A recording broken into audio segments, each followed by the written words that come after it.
გისმენთ. Ცალსახად, მე ვთვლი, რომ ცალსახად საქართველოს სახელმწიფომ არ უნდა მიიღოს ოლიმპიადაში მონაწილეობა.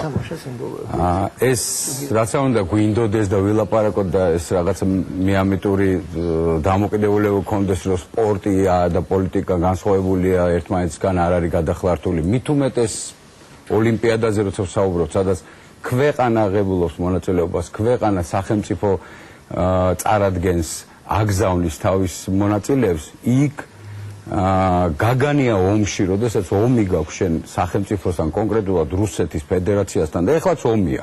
ომი არ არის აუცილებლად ქვემეხები ისროდნენ. ომია, მოდის ჯარისკაცი მოდის, ჯარისკაცი აგებს საზღვარს. ჯარისკაცი შენ ხელოვნურად თავის ხელით ანგრევინებს შენს მოქალაქეს სახლს, აძევებს შენ ტერიტორიიდან. ეს არის ომი. ჩვენ რაც არ უნდა დავხუჭოთ თვალები, ხო ვილაპარაკოთ, რომ რაღაც კულტურული ისინი აღვადგინოთ გაგანია ომში. სპორტული ურთიერთობები აღვადგინოთ და ამით დავათფოთ ჩვენი მტერი. რა ვიცი, ისტორია, ოდნავ ისტორია თუ ვინმე მიცის, მე მგონი ასეთი რაღაცა მაიმუნური თამაშებით ომს ვერ იგებ. ომს იგებ კონკრეტული ომის წესებით. ჩვენ ვართ ომში. ეს არის ომი.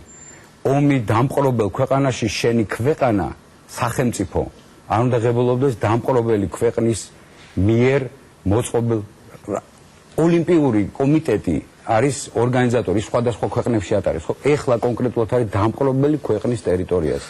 ესო, რაც შეეხება თვითონ ინდივიდუალურად სპორტსმენებს, ეს მათი გადასაწყვეტია. მე როგორც ვიცი, ინდივიდუალურადაც შეუძლია სპორტსმენს მიიღოს მონაწილეობა, თუ ასეთი ნიჭის პატრონია და მაინდამაინც უნდა გაიმარჯვოს და პირველი ადგილი, თუნდაც ისე თვითონ თავის კარიერისთვის მიიღოს, ვინ უშლის ხელს, მიეხმარეთ ბატონებო, სახელმწიფოს ეხლა ვინც ხართ სახელმწიფო სათოში, მიეხმარეთ იმ ინდივიდუალურად სპორტსმენმა თავის გამოავლინოს.